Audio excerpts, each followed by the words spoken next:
Boa tarde, é um prazer enorme estar aqui, pensar um pouco por que importa transgredir e o que significa efetivamente essa transgressão enquanto potência política de transformação e quais são as transformações que se inscrevem na ordem do dia como necessárias e, portanto, urgentes, né?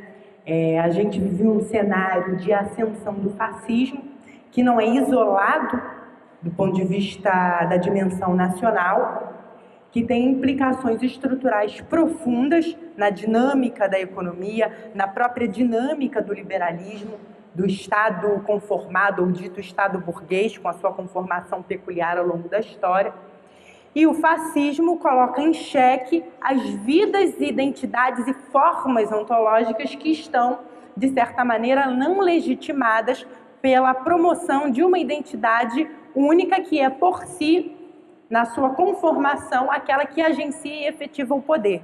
Então, pensar um pouco na necessidade e na emergência da transgressão como potência e categoria política profunda e potente, é preciso pensar um pouco o que significa esse poder constituído e como ele se organizou, né, nos últimos tempos, e para que nós possamos identificar esse poder, que é dificílimo, porque a sua natureza é justamente se camuflar enquanto poder, e possamos traçar estratégias de resistência e sobrevida, e vida, inclusive, cuja transgressão será uma ferramenta importantíssima. Pensar isso não pode ser descolado de refletir sobre o que é ser um sujeito e um corpo social, um corpo subjetivo dentro de um coletivo e um corpo periférico, portanto, né? O poder como categoria simbólica de análise. E aí, para falar um pouquinho, passar um pouquinho, né, das referências que a gente traz aqui. Poder como categoria efetiva de análise, ele tem um lado que é absolutamente objetivo, estruturante, que são as relações cotidianas e concretas que os seres humanos travam em sociedade, e a partir do que eles se organizam nessa cadeia, a partir daí a gente pode recuperar, né, as leituras mais estruturais da sociedade, as leituras que colocam como centro da organização social e do corpo político, do tecido institucional das sociedades, questões como classe, questões como etnia, questões de acumulação primitiva, questões da relação do ser humano com a natureza, mas o poder ele tem, a partir disso, e paralelo a isso, e talvez para além disso, numa relação assimétrica, uma forma simbólica que também é extremamente objetiva. A forma simbólica do poder, ela inclusive legitima e autoriza o exercício do poder por determinados sujeitos. Então não há como falar de estrutura de poder, de efetivação do poder objetivamente, sem pensar que esta objetividade, ela imprescinde de uma faceta subjetiva. Né? A história da humanidade, a gente sabe que é a história da acumulação primitiva, a história do empreendimento do ser humano diante da natureza, a história, portanto, depois conformada como história da luta de classes, né, em termos marxianos, e sem apontar subjetivamente ou simbolicamente o que isso significa, a história também da eleição de um padrão, de um modelo de ser humano, de sujeito, que está também inscrito numa determinada dinâmica social, que vai, do ponto de vista do acúmulo de privilégios, poder empreender essa façanha que é acumular e ser o agente de poder.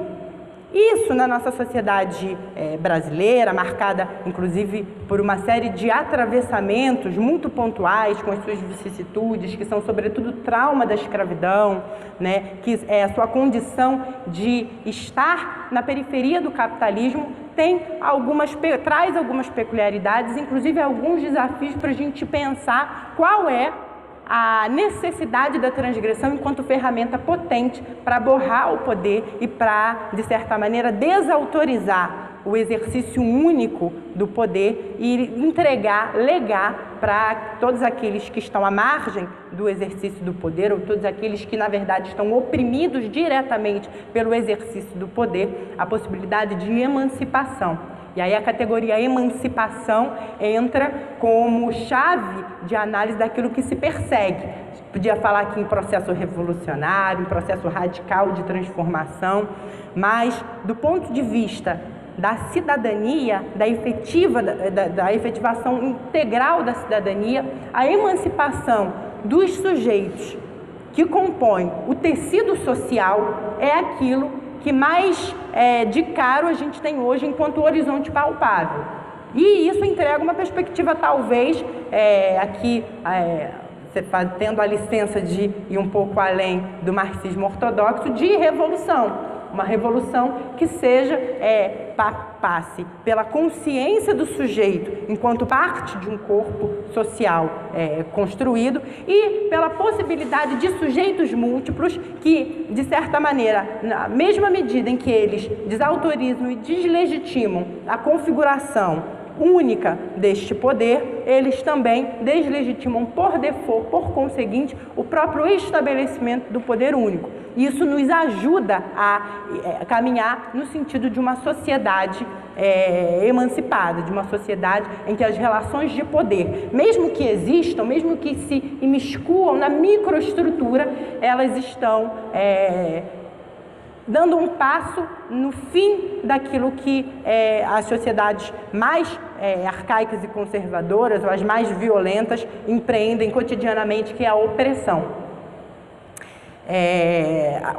Uma das formas, e aí eu acho que a relação mais visível de como é que se dá esse amálgama de um poder instituído, de um poder que a gente chama estrutural e objetivo, com a eleição e a projeção de uma figura simbólica que vai exercer esse poder, é a própria história da nossa sociedade de classe e, sobretudo, da forma como o capitalismo, ou a sociedade burguesa, ou a sociedade esclarecida, do projeto iluminista do século XVIII, construiu o lugar por excelência para exercício desse poder. E o patriarcado, a gente não pode deixar de falar, de apontar ele como causa primária ou a possibilidade primeira de construção de uma sociedade de classes. Uma sociedade de classes é aquela em que uma determinada parcela da sociedade, geralmente muito pequena, detém, se apropria do trabalho do outro e constrói riqueza e acumula riqueza a partir disso. E acumula riqueza, assim, para poder exercer um poder efetivo e com o horizonte de camuflar esse próprio exercício de poder.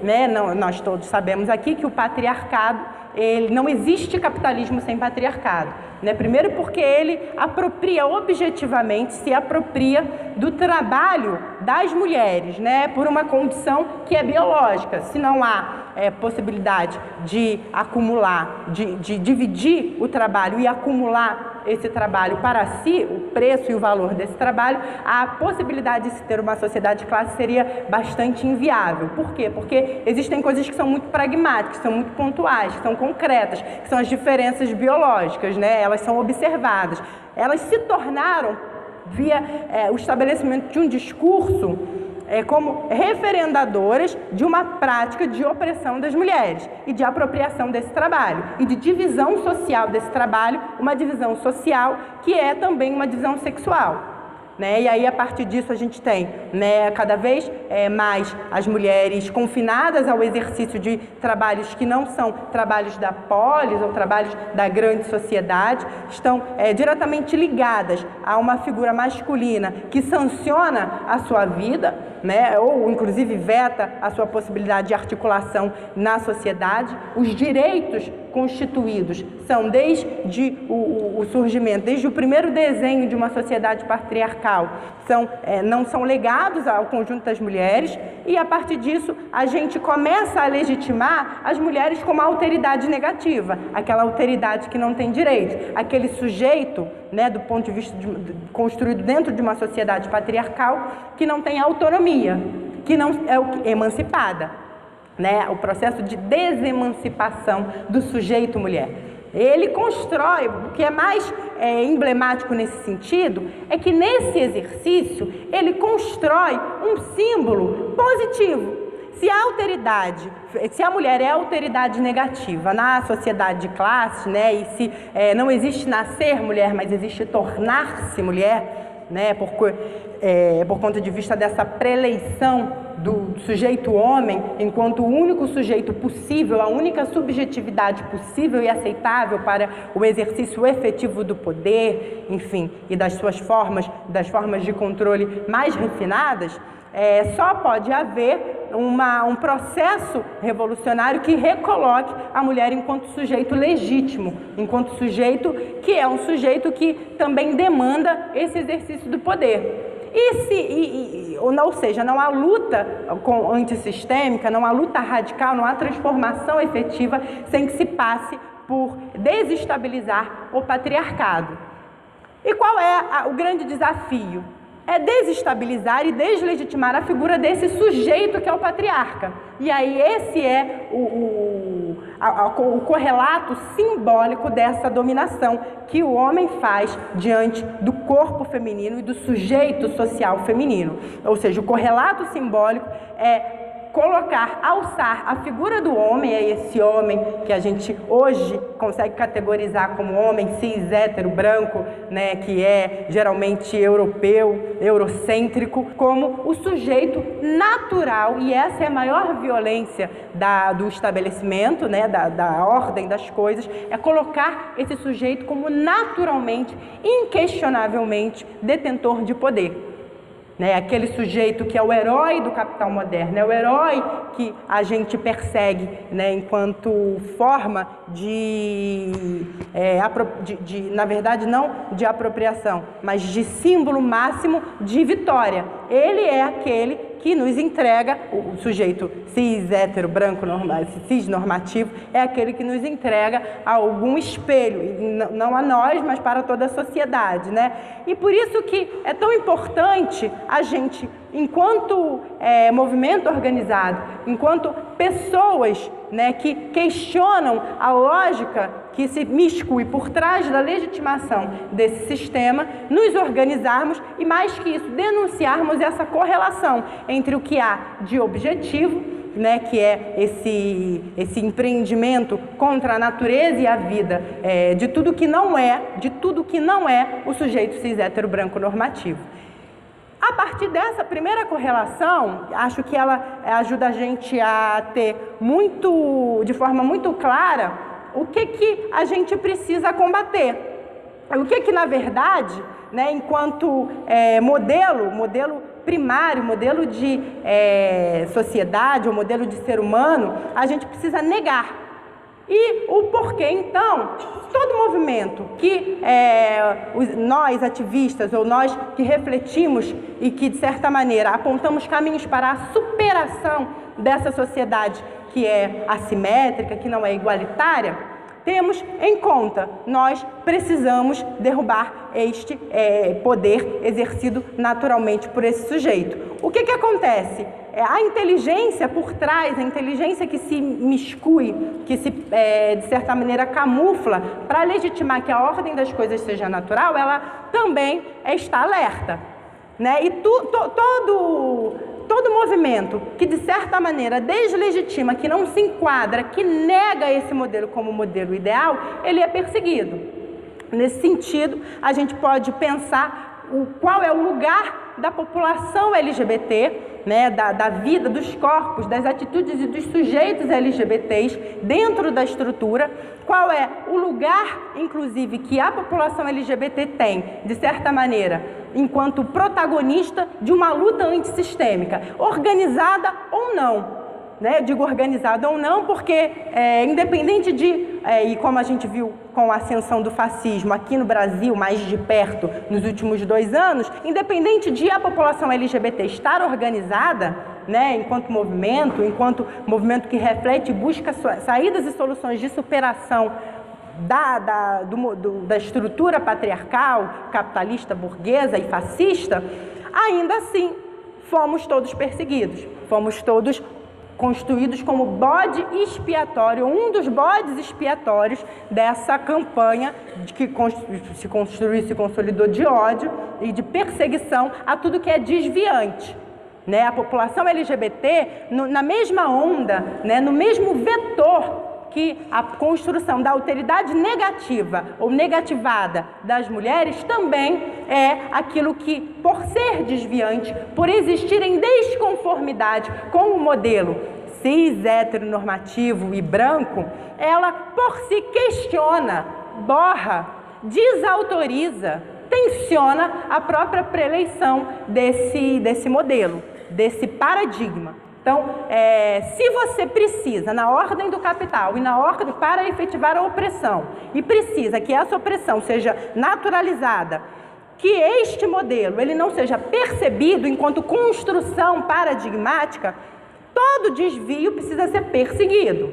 Né? No Brasil, a gente sabe como se deu a relação entre a Constituição, né, o sujeito negro, a relação da nossa formação econômica e a permanência do racismo em todos os âmbitos da vida efetiva das pessoas negras, né? Seja estrutural, seja institucional, né? Ele é simbólico, ele é direto.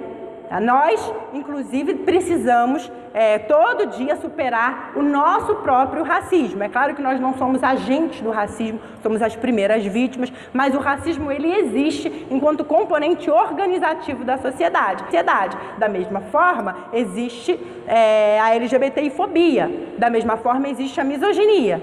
Ou seja, tudo aquilo que desautoriza, tudo aquilo que tensiona, que provoca o sujeito do patriarcado, precisa ser destruído. É claro que em momentos de estabilidade política e econômica, isso fica pouco evidente, porque os movimentos de violência e opressão, eles estão mais pulverizados na sociedade. Né? A partir do momento em que há disjunção social, né, em que há o que a gente chama de crise e diversas crises políticas, de representatividade econômica, que é inclusive sempre resultado de um período de instabilidade do capitalismo, imediatamente existe uma crise, e aí não é só crise econômica, mas a crise econômica que vem acompanhada de uma crise de toda a estrutura do capital. É preciso que essa estrutura responda.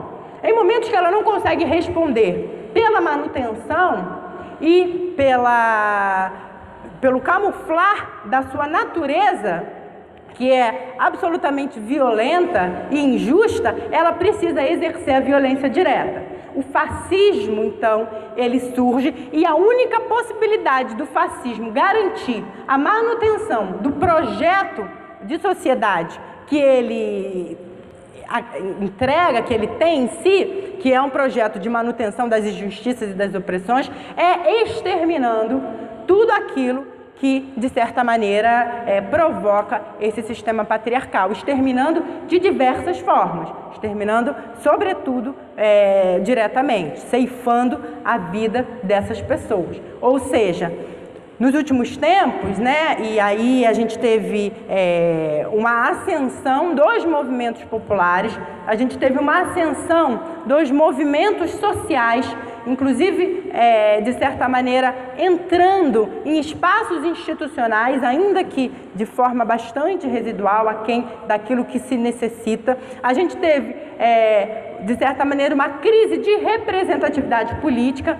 em que a deslegitimação da arena política construída nos últimos quase 500 anos, e se a gente quiser vir um pouquinho mais para cá, nos últimos 30 anos pós-redemocratização, a gente teve também uma crise econômica, porque não houve, inclusive, possibilidade de resposta imediata para a ascensão de uma nova classe consumidora que fosse de certa maneira lata em relação ao mercado consumidor pobre no sentido de perspectiva.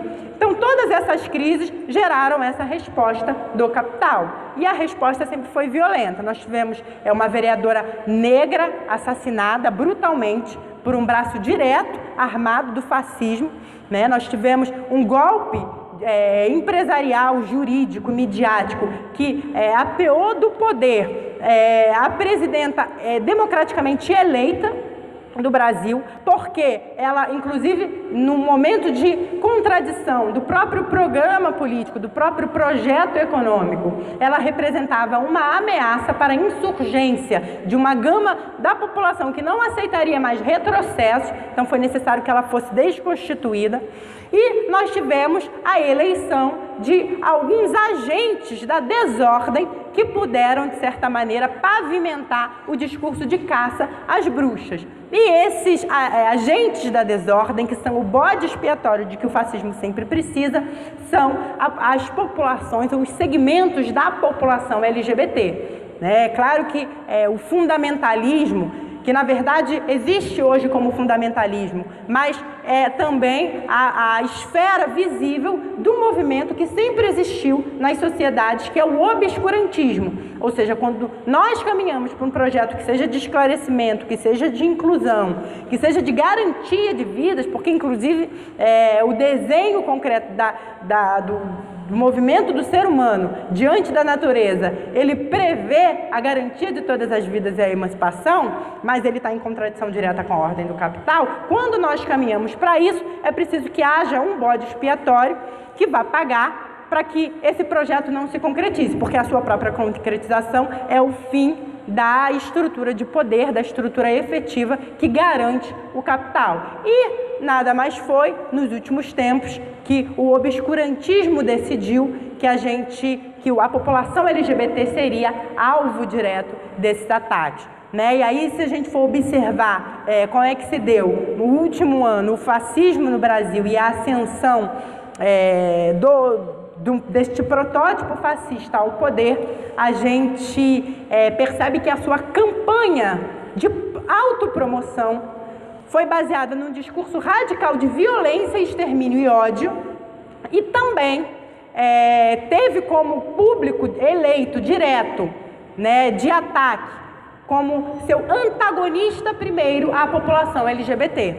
E aí a gente vê todos os absurdos que foram imputados a nós, ou inclusive que foram imputados ao seu antagonista direto do processo eleitoral, como aquele que, de certa maneira, era permissivo diante da população LGBT, ou que tinha um projeto para o que ele chamou de hegemonia da população LGBT, que aí ele usa termos como ditadura gaysista, ditadura, como é que ele chama? Ditadura feminista, gaysista e comunista.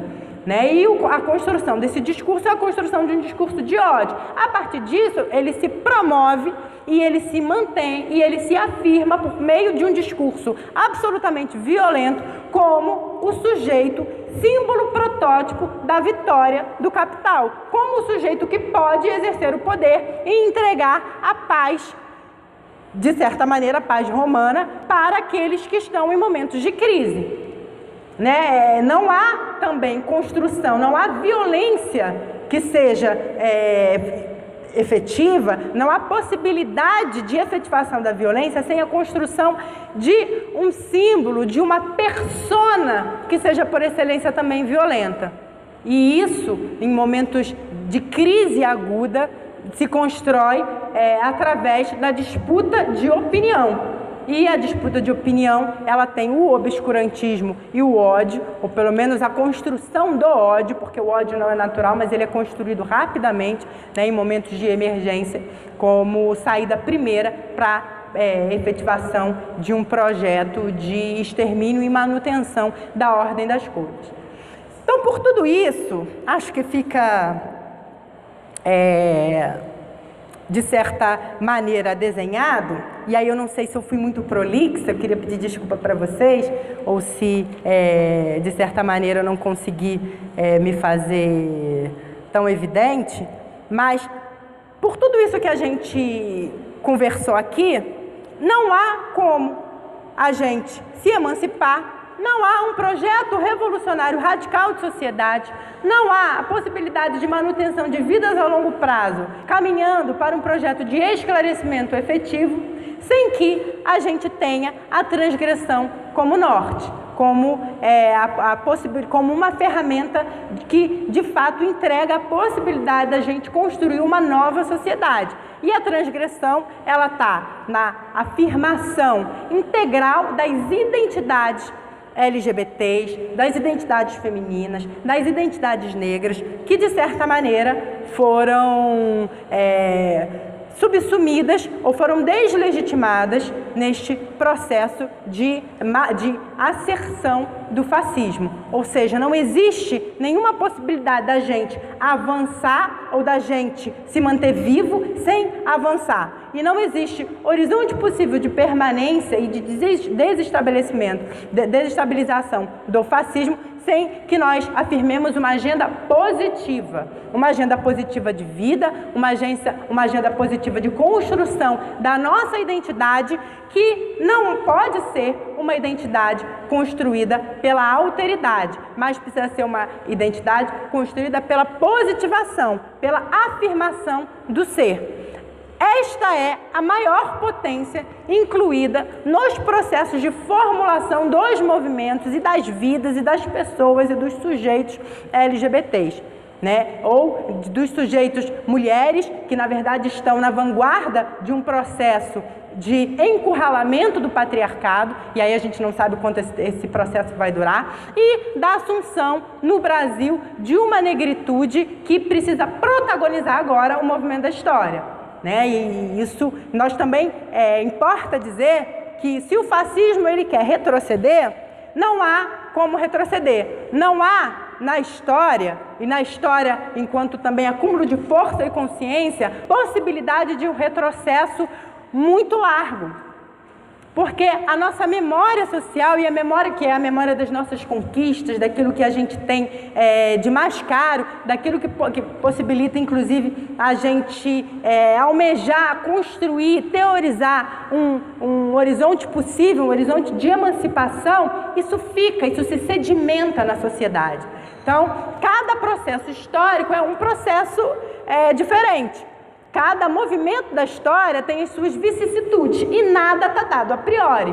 Né? Por mais que a gente viva no momento de ascensão do fascismo, de estabelecimento do conservadorismo, né? Que parece um movimento, de certa maneira, de descenso das forças progressistas, a gente não pode dar a vitória dessa categoria, na verdade, dessa alegoria do protopoder como certa, líquida e permanente, porque ela não será, porque ela não se sustenta a longo prazo. E não há correlato na história, né? Porque por mais que a história se repita como tragédia e como farsa, toda vez que a gente parece estar perto daquilo que foi, a gente descobre que a gente não sabe nada do que virá. Né? E o que virá depende da nossa força, da nossa organização, da nossa capacidade de dar respostas prontas para a emergência de uma nova ordem que inclua corpos, vidas, proposições que estejam na contramão desta proposição fascista e alegorizante, prototípica. Por quê? Porque o poder e a figura do poder, e aqui como a gente já falou, ele é velho, ele é datado. Ele, inclusive, não se sustenta mais. A própria figura eleita, construída como uma figura que precisa ser o referendo do exercício do poder de forma simbólica, de forma efetiva, ela já caiu em desuso. Ela já está, de certa maneira, fadada à desintegração. Por mais que não pareça a nós, não há como sustentar a figura de um homem cis hétero branco violento, misógino, racista, como a figura de espelhamento de um processo de avanço, de um processo de conscientização cada vez mais denso da nossa sociedade, no momento em que nós almejamos uma sociedade de fato inclusiva e de fato perene, né? Porque inclusive o projeto de todas as sociedades e todas as comunidades, apesar de não parecer, é se manter, é ser perene. Não há, então, com o acúmulo de consciência que nós já temos, com o acúmulo dos movimentos sociais, das reflexões sobre a nossa história, que nós, e aí fazendo aqui um trocadilho, voltemos para o armário, para a senzala ou para a cozinha. Isso é inviável a longo prazo. né? Ou seja, o desafio maior, o desafio dado, é a gente saber se organizar e tomar para nós o desafio de construir corpo em resistência contra o projeto fascista. É por isso, então, que é tão importante transgredir. É por isso, então, e o que significa essa transgressão? Acho que para a gente concluir, mais do que ser e dizer-se sendo, né, afirmar a sua identidade, né, a sua identidade não prototípica, não eleita, que é a identidade de mulher, de pessoa negra, de pessoa LGBT, é construir uma agenda que possibilite a emergência dessas identidades nos espaços de poder e no cotidiano da nossa vida. A gente precisa entender que ser sendo, ele importa quando a gente arranha, quando a gente, de certa maneira, encurrala o poder. E a organização de um corpo que reflete sobre a sua condição de ser alteridade negativa ou ser marginalizado, é a ferramenta talvez mais poderosa que nós temos contra esse projeto fascista que vive da eleição de um sujeito branco, cis, hétero, violento, mas que, como a gente sabe, está fadado a se desintegrar, né? Nós precisamos afirmar os nossos saberes, as nossas consciências coletivas, as nossas lutas, os nossos direitos em todos os espaços que nós formos. Isso nos entrega uma perspectiva de bastante responsabilidade, né? Ser sujeito social na contramão do fascismo, transgredindo como condição, é ser militante em todos os espaços e de todas as formas, em todos os lugares. É construir uma trajetória de vida, né? Enquanto durar a luta contra o fascismo, ou enquanto durar a luta contra o capital, construir uma trajetória de vida que seja uma trajetória potente e audaz o suficiente para que em cada ato nosso nós possamos ser um instrumento de luta pela emancipação. Na universidade, no trabalho, na comunidade, na academia, e sempre problematizar os nossos corpos e as nossas formas concretas de vida, né? Eu, por exemplo, enquanto mulher negra, transexual, professora, não posso nunca deixar de me afirmar assim e não posso nunca deixar, em todas as relações que eu travar, quais sejam, de ter, enquanto perspectiva, a apresentação dessa identidade não como uma conquista, mas como, de certa maneira, uma força de resistência. E, no mais, eu tenho a mais absoluta certeza que nós vamos vencer. E porque o projeto de emancipação, ele demora, ele retrocede, mas é a única possibilidade da gente ter a continuação da sociedade que abriga os seres humanos. Não há nenhum projeto que não seja emancipatório, inclusivo, que possa garantir a humanidade para os seres humanos. E aí, parafraseando, ou é socialismo, e qual seja esse socialismo, que precisa ser inclusivo, é lato o suficiente para que todos sejamos reflexivos e agentes do poder, e se não assim, será barbárie. Obrigada.